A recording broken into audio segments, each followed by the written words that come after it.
रामपुर 37 विधानसभा उपचुनाव में समाजवादी पार्टी के आसिम राजा को बीजेपी के आकाश सक्सेना हानी ने 33,702 मतों से हराया। बीजेपी के आकाश सक्सेना हानी को 80,964 मत मिले, जबकि समाजवादी पार्टी के आसिम राजा को 47,262 मत मिले। लोगों की माने तो रामपुर में 40 साल के इतिहास में पहली बार बीजेपी को ये सीट मिली। रामपुर में लोग खुशी मना रहे हैं, जगह जगह मिठाई बांटकर एक दूसरे को मुबारकबाद दे रहे हैं। रामपुर के लोगों का ये कहना है कि अब रामपुर के लोगों को चैन की सांस लेने का मौका मिलेगा। रामपुर के लोगों का कहना है कि अब रामपुर में विकास बहुत तेजी से होगा। रामपुर के लोगों का कहना है कि जल्दी आकाश सक्सेना और हानी रामपुर की गरीब आवाम के लिए फैक्ट्री लाकर रामपुर की आवाम को नौकरी दिलवाएंगे। रामपुर के इतिहास में पहली बार बीजेपी ने यहाँ की सत्ता हासिल की है। यहाँ पे समाजवादी का समाज था और पहली बार इत्तेफाक हुआ है कि यहाँ पे समाजवादी के कैंडिडेट बढ़ाने बाद में, जबकि 18 राउंड तक समाजवादी आगे चल रही है, उसके बाद में बीजेपी ने उसको जो पीछे किया था अभी तक पीछे है, उसके बाद में यहाँ सीट फाइनल हो गई। जो यहाँ के बीजेपी के कैंडिडेट हैं हनी जी, उनको जो है विजय हुए और उन्हें जीत मिल गई है। आइए बात करते हैं, यहाँ कुछ लोग खड़े हैं। आज यहाँ पे जो समाजवादी के घर में पहली बार बीजेपी की सीट आई है, इसमें आप क्या मानेंगे, क्या करेंगे? तो आवाम की अपनी जीत हो गई। आवाम ने जैसा चाहा था वैसे ही कर दिया, अंजाम आपके सामने है। हमेशा यहाँ समाजवादी का कर रहा है, समाजवादी की सीट रही है, तो आज यहाँ जो बीजेपी की सीट आई है तो पब्लिक इससे क्या जो है उम्मीद जता है? उम्मीद पब्लिक को थी, इसीलिए उसने प्रतिनिधित्व बदला।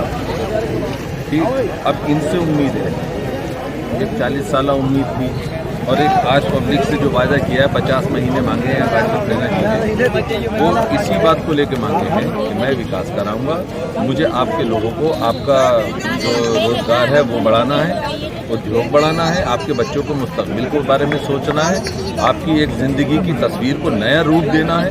ये सारी बातें हैं। आपको बहुत हमारे करीब आने के बाद उन्होंने ये बात जब हमसे वादा किया है और महाराज जी ने हमसे वादा कर दिया था स्टेज से, हमारा दिल महीन है। आइए कुछ और लोग भी हमारे साथ में, आइए बात करते हैं। क्या नाम आपका? मेरा नाम बाबू खान सुरखे। बाबू खान, आज तक यहाँ पे 40 साल से समाजवादी का सीट रही है, समाजवादी का समाज जगह है। आज पहली बार रामपुर के इतिहास में ऐसा हुआ है कि यहाँ से बीजेपी का कैंडिडेट जीत के गए, तो इसमें आप क्या मानेंगे कि क्या वजह है जो इतना पुराना कैंडिडेट की हार हुई और बीजेपी? आजम खान ने 40 साल तक हमें ठगा। आजम खान झूठ बोले। कोई विकास मुझे दिखा दे रामपुर के अंदर कि आजम खान ने किया हो। ये सुंदरीकरण उन्होंने कराया, वो भी अपनी यूनिवर्सिटी की वजह से। उनका रिसोर्ट बना हुआ यहाँ कसियापुरे में, ये चौराहे आपको दिख रहा है, इससे जनता को रोटी नहीं मिलने वाली, ना रोजी मिलेगी ना रोटी मिलेगी। इन्होंने 42 साल राज किया है। हनी भैया ने कहा कि इनके 50 साल और मेरे 50 महीने। अब हमें जनता ने विश्वास किया है आकाश सक्सेना साहब के ऊपर कि हनी भाई, और जनता जो है जागरूक हो गई है, समझदार है। आसिम राजा को जिताने के बाद ऐसा था जैसे वोट गड्ढे में डाल दिया। हमारी प्रदेश में भी सरकार है, हमारी केंद्र में भी सरकार है। जो सरकार का नुमाइंदा होगा, प्रत्याशी जीत के जाएगा, उससे तो उम्मीद है कि वो विकास करा सकता है। जैसे कि हमारे आकाश भैया, अब हमारे आकाश भाई जीते हैं, इंशाल्लाह रामपुर में विकास होगा, कोई झूठा वायदा नहीं होगा। गंगा जमनी तहजीब है हमारे रामपुर की।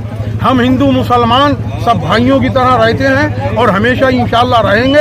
आजम खान ने जो नफरत की दीवार 42 साल पहले खड़ी की थी, वो आज रामपुर की जनता ने उस दीवार को ध्वस्त कर दिया है और इंशाल्लाह ताला प्रेम की गंगा बहेगी और विकास की गंगा बहेगी रामपुर में इंशाल्लाह। काफी लोग भी हमारे साथ में, आप क्या कहना चाहेंगे जो ये 40 साल के बाद में पहली बार रामपुर में बीजेपी की जो है सीट आई? और ये पहली बार नहीं हुआ है, 2 दफा अफरोज खान को हराया जबरदस्ती।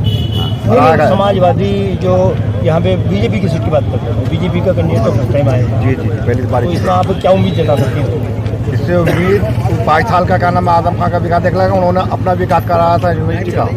वो जो सड़क निकलती थी यूनिवर्सिटी की, उसका कराया है विकास।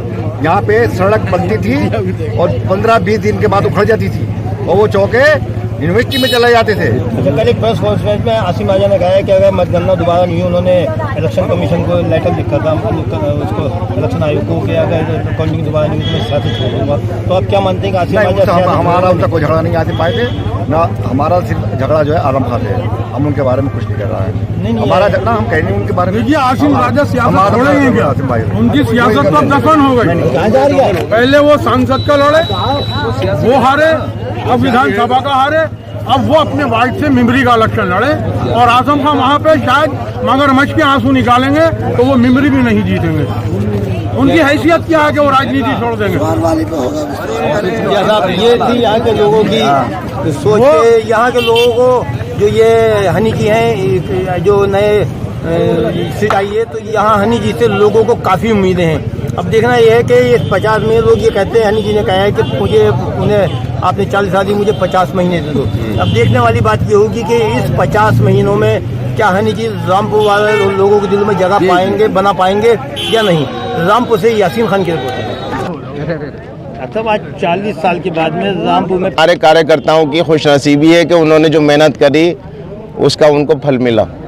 और ये बात तो हम पिछले 15 साल से कह रहे थे कि वो जो है अब तब्दीली रामपुर में होना चाहिए, और 15 साल की मेहनत के बाद अब रिजल्ट हमें निकला है कि तब्दीली हुई रामपुर में, और रामपुर वालों ने अपने गंगा जमनी तहजीब को साबित कर दिया।